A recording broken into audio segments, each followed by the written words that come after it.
Welcome back to Dead Good Book Reviews. I'm Judith and you're watching another episode of Overbooked, the series where I talk about every single book on my shelves because otherwise my feet are going to start dancing and I won't be able to stop. Today we are talking about Ian McLemore's Dark and Deepest Red.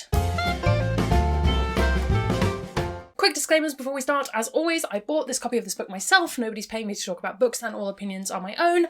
I'm also going to keep this as spoiler-free as humanly possible. If you do want to go in knowing absolutely nothing, don't watch this video. I'll link the story graph if you want to find any content warnings, and I think that's everything. Dark and Deepest Red came out in 2020, just before the pandemic, if I'm remembering correctly. 1 second, we're about to be interrupted by a dog again. It is a YA fantasy book, magical realism, as most Ian McLemore is, with a little bit of historical fiction in there as well, for good measure. I've talked about Ian McLemore a hefty amount during the last few weeks, so if you do want to find out more about them as an author, check out their website, watch these previous videos, you'll get the gist. This is a dual timeline book. We have one element of the story that is set in 1518 in Strasbourg and one that is set in the modern day in America, I believe. And we have various different elements of the story. There is the idea of every so often, every few years, this magic comes to this town in America, and at least one time around it's been something to do with red shoes. So we have an element of the red shoes in there. We also have the story of a plague of dancing that is happening in the 1518 in Strasbourg, and it's sort of a combination of the two narratives. It's really hard to explain this story without just giving everything away, but it does pair the forbidding magic of fairy tale with a modern story of passion and betrayal. It's got some romance in there, it's got a queer narrative in there, because of course it does. It explores all of the stuff Ian McLemore always explores, and it's just fantastic. I would recommend. Look up the blurb if you want a more coherent description of the plot. My first pro for the story is that it is a dual timeline story that actually works. Hooray! I've read some dual timeline stories in my time that have just felt like someone wanted to tell me a story twice and think they were clever because it was happening in history and also in the modern day. I've read some dual timeline that was bad because it didn't actually work together and it felt like it was two completely different books smushed together. In this case, I think it works for multiple different reasons, mostly because it is not the same story twice, and yet one does flow through into the other. So it's more looking at where we have been and where we're going, and I like that element of it. And I think the fact that Ian McLemore so often writes around these themes of prejudice and injustice, it's really interesting looking at a story with those elements in the past. So we have queer characters in 1518 Strasbourg, and we also have characters in the modern day who are experiencing prejudice of some kind. And I like the way that the book, by putting those two in parallel, explores how far we've come, and how far we still have to go in terms of addressing injustice. And I think that's really interesting, and it's sort of the perfect way to explore that in this particular work. I think it's fantastic. So yes, if you're looking for a dual timeline book that doesn't suck, this would be a recommendation. I really like the characters of this book, particularly the historical characters. I think that they are just absolutely beautiful, would die for them, would kill for them, love them so much. And I really like the historical elements of their lives. So I can't remember the character's name now. Lavinia, there we go, who is our main character in the historical portion of the book. She is the niece of a dyer, so you get to find out a lot about dyeing, as in the process of dyeing clothing, and I found that really fascinating, or dyeing fabric I should say. But equally, I'm really terrible with names. Rosella and Emile are our modern day characters, and they're lovely as well. Emile's sort of a scientist. Rosella is the descendant of a family who makes shoes, which is where the red shoes element comes in, and her whole family history and her acceptance of her own identity is really, really strong within this book, as in the theme of that is very strong. I'm blithering a little, I apologise. I really like these kind of four characters that come together, and it reminded me a bit of Blanca y Roja, where we have these two sets of pairings that pair off in different ways and interesting stuff happens. Yes to the characters in this. I guess this kind of comes into the dual timeline element of things. I really liked seeing queer characters represented in the historical part of the book, and I think that quite often, by not acknowledging that queer people existed in the past, because they did, and they absolutely did, they just did, I don't know what to tell you, by not representing that, because it is quite difficult to work out the best way of doing that, because obviously we didn't have the same language for things, or certainly in some different societies it was seen in a much more negative light. By not representing it, it makes it seem like this is something new, or something that's just like a fad or a phase, which it so isn't. So I really appreciated seeing that story play out in a historical context. I think it's well written, I think it works well, it doesn't feel totally unbelievable that it's there, but it's equally clear about what it is. It isn't,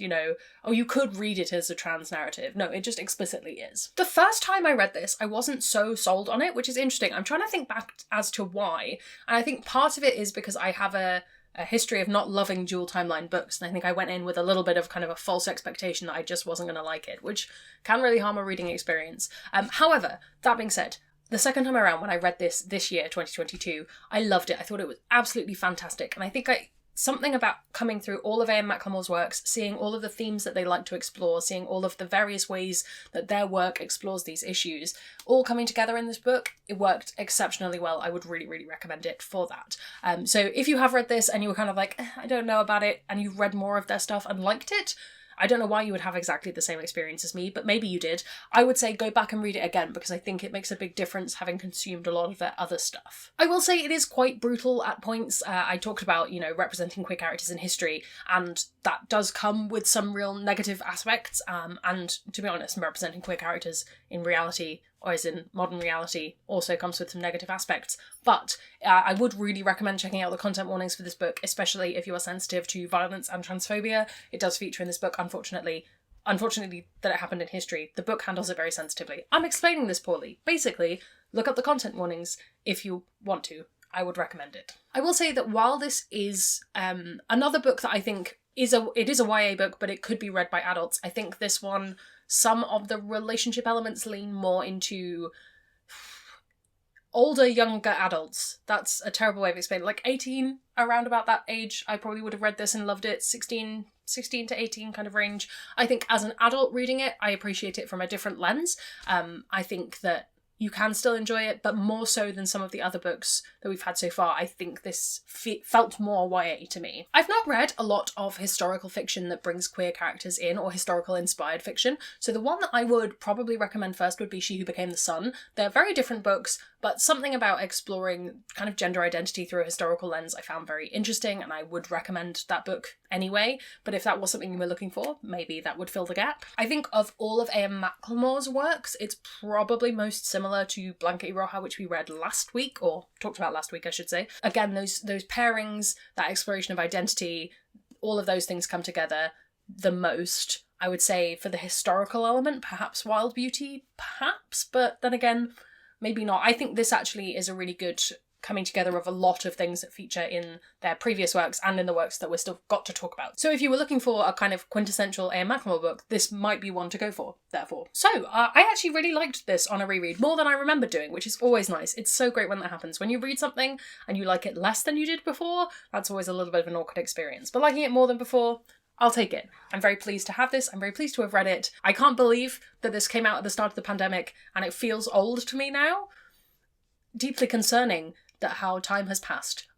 Yes. But that's not the book's fault, and the book is still very, very good. Have you read this? Do you have plans to? What are your thoughts if you have read it, or if you've read any other similar kind of historical fantasy books? I would love to read them, please, and thank you. While you're down there commenting all of those wonderful things, if you haven't already, please do subscribe. It makes me feel loved and appreciated, and we have one more A.M. McLemore book to talk about next week. I can't believe I'm nearly at the end of all of these videos. My word! Nothing makes me feel more loved and appreciated than my patrons over on Patreon, who make videos like this possible and get early access to videos and exclusive content. If you would like to join their number, that's linked below, as is my social media and my Discord if you would like to come and have chill chats about books.